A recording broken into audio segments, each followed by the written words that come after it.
આપણે જાણીએ છીએ જે રીતે વ્યાજખોરી એ સમાજનું ખૂબ જ ખરાબ એવું દૂષણ છે.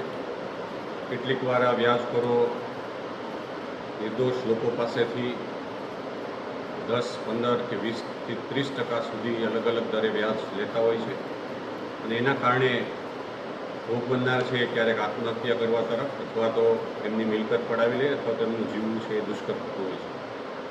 માનનીય ડીજીપી સાહેબની ડ્રાઈવ છે એ છેલ્લા કેટલાક સમયથી ચાલી રહી હતી.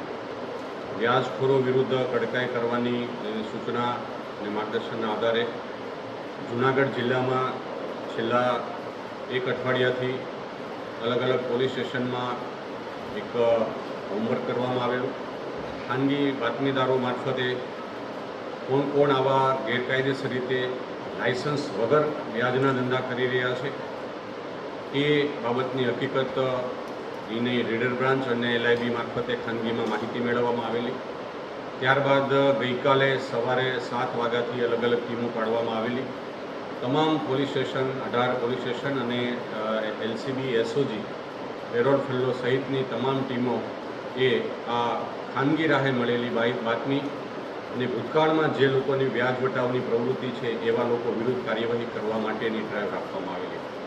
ગઈકાલે સમગ્ર જિલ્લામાં કુલ 27 ગુનાઓ છે એ વ્યાજખોરો વિરુદ્ધ દાખલ કરવામાં આવેલા છે. કુલ 38 આરોપીઓ વિરુદ્ધ આ કાર્યવાહી કરવામાં આવેલી છે. 27માં જ્યારે આરોપીઓ પકડેલા છે એમાં કુલ 99થી વધારે આરોપીઓ જે અગાઉ અરજી જેમના વિરુદ્ધ હોય, જેમના વિરુદ્ધ વ્યાજખોરીના આક્ષેપો હતા, જેમના વિરુદ્ધ ખાનગી બાતમીદારોએ માહિતી આપેલી કે આ લોકો છુપી રીતે અથવા તો ગેરકાયદેસર રીતે વ્યાજખોરીનો ધંધો કરે છે, એવા 99થી વધારે ઇસમોને ચેક કરવામાં આવેલા. એ પૈકીના 27 ગુના છે એ દાખલ કરેલા છે. આ 27 ગુના દાખલ કરેલા છે એવા આરોપીને સર્ચ કરતાં એમના ઘરેથી અન્ય પણ કેટલીક ગેરકાયદેસર પ્રવૃત્તિઓ મળી છે. એમાં એક વ્યાજખોરના ઘરેથી હથિયાર પણ મળેલું છે. એમના વિરુદ્ધ અલગથી હથિયાર ધારાનો કેસ પણ કરવામાં આવેલો છે. સાથે સાથે કેટલાક વ્યાજખોરોના ઘરેથી અલગ અલગ પ્રોહિબિશન જે દારૂની પ્રવૃત્તિઓ પણ મળી છે. કેટલાક લોકોને ત્યાંથી જુગારની પ્રવૃત્તિઓ મળી છે. એમ કરતાં બીજા અન્ય આ વ્યાજખોરો વિરુદ્ધ 11 અન્ય ગુના દાખલ આ ડ્રાઈવ દરમિયાન કરવામાં આવેલા છે.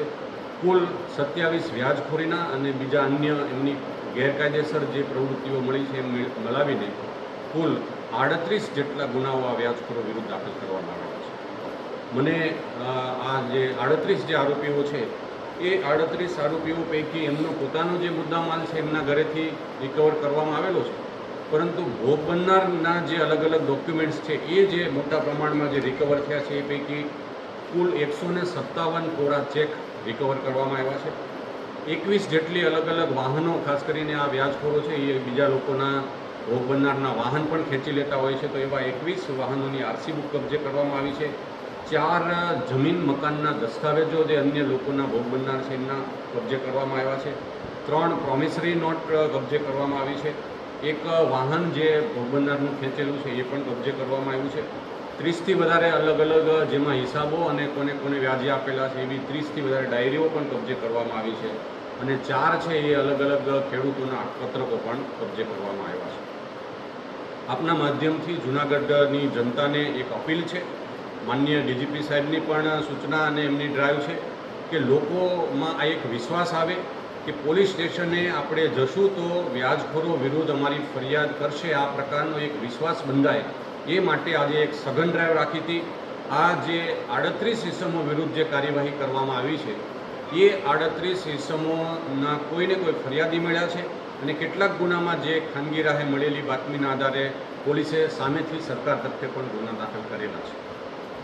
જનતાને એક અપીલ છે કે આપની જે આર્થિક જરૂરિયાતો છે, આપની જે કંઈ આરોગ્ય વિષયક કે ધંધાકીય જે નાણાકીય જરૂરિયાતો છે એ આપ સરકાર માન્ય જે વ્યવસ્થા છે, અલગ અલગ બેંક છે, અલગ અલગ લોન છે, અલગ અલગ કોઓપરેટિવ સંસ્થાઓ છે, અલગ અલગ ક્રેડિટ સોસાયટી છે કે જેમાં શરાફી રાહે જે 18% વાર્ષિક દરના જે વ્યાજ જે લેવા પાત્ર છે એ વ્યાજ દરે મળતી જે સંસ્થાઓ પાસેથી, સરકાર માન્ય સંસ્થાઓ પાસેથી આવા ધિરાણ લે, આવા કોઈ લેભાગુ કે 5%, 10%, 20% કે 30% લેતા વ્યાજખોરો પાસેથી પોતાની મજબૂરીમાં એવા ઇસમો વિરુદ્ધ એમની પાસેથી વ્યાજે પૈસા ન લે, ધિરાણ ન લે એવી અમારી જૂનાગઢ પોલીસ વતી એક અપીલ છે. બીજી અપીલ એ છે કે આપને કોઈ પણ વ્યક્તિ વ્યાજખોરીના નામે જો આપને પરેશાન કરતો હોય અથવા ધમકી આપતો હોય અથવા આપની મિલકત પડાવી લેવાની કોશિશ કરે તો એવા સમયે આપ નજીકના પોલીસ સ્ટેશનમાં અચૂક સંપર્ક કરવો, જેથી કરીને આપને કોઈ પણ પ્રકારનું એવું અપમૃત્યુ પ્રકારની ઘટનાઓ ન બને ને એમને માટે મજબૂર ન થાય એ માટે જાહેર જનતાને પણ એક અપીલ છે કે આવા જે કેસો જ્યારે ધ્યાનમાં આવે છે ત્યારે અચૂક પોલીસ સ્ટેશનમાં એમને લઈ જાય અને પોલીસ સ્ટેશન એમની કાર્યવાહી કરવામાં આવશે. જે અગાઉના કેસો છે એને પણ અહીંયા પોલીસે આ ડ્રાઈવમાં ધ્યાનમાં લીધા છે. જેમના વિરુદ્ધ વ્યાજખોરો વિરુદ્ધ નાની મોટી અરજીઓ અને આક્ષેપોવાળું આવે છે એવા વ્યાજખોરોની પણ આમાં હકીકત છે એ પોલીસે ધ્યાનમાં લીધી છે.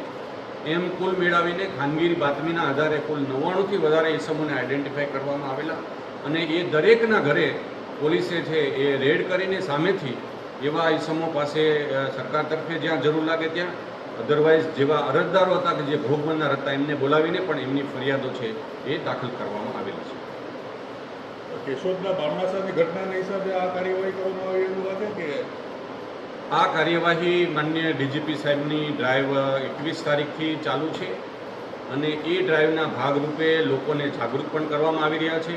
દરેક પોલીસ સ્ટેશનમાં જે અરજદારો પોતાને કોઈને કોઈ રીતે વ્યાજખોરો એમને પરેશાન કરતા હોય એવા અરજદારોને પણ બોલાવીને એમની પાસેથી હકીકત અને વ્યાજના પુરાવાઓ પણ મેળવવાની કાર્યવાહી ચાલુ હતી. બામણાસાની ઘટના છે એ દુઃખદ છે, એમાં તમામ આરોપીઓ પણ પકડાઈ ગયેલા છે, પણ આવી ઘટનાઓ છે એ વ્યાજખોરોના કારણે આવી ઘટનાઓ છે એ આપણા સમાજ માટે ઘણી જ દુઃખદ ઘટનાઓ છે અને કલંકિત છે. આપના માધ્યમથી એક જૂનાગઢ જિલ્લાની જાહેર જનતાને પણ અપીલ છે કે આપને ખોટી રીતે અને આપ જો સાચા હોય તો પુરાવા સાથે પોલીસ સ્ટેશન આપ અચૂક રજૂઆત કરો. આપની રજૂઆત અંગે અવશ્ય કાર્યવાહી કરવામાં આવશે. સાહેબ, આવા કોઈ ઇસમો દેખાશે કે ગેરકાયદેસર પ્રવૃત્તિ કરતા છે તેની સામે કેવી કાર્યવાહી થાય આવનારા દિવસોમાં? આ જે ડ્રાઈવ છે એ એટલા માટે એક સાથે કરવામાં આવેલી છે કારણ કે લોકોને પણ એક મેસેજ પહોંચે અને એક બીજી એ બાબત પણ ધ્યાનમાં આવેલી છે કે જે લોકો શાહુકાર ધારા હેઠળ જે લાયસન્સ લે છે એવા લોકોને પણ એક અપીલ છે કે એમની જે નિયમાનુસાર શરાફી જે 18% વાર્ષિક દરે વ્યાજ લેવા પાત્ર છે એ જ વ્યાજ લે. એ સિવાય જો કોઈ પાસે પઠાણી ઉઘરાણી કે બળજબરી કરે તો એમની જે અન્ય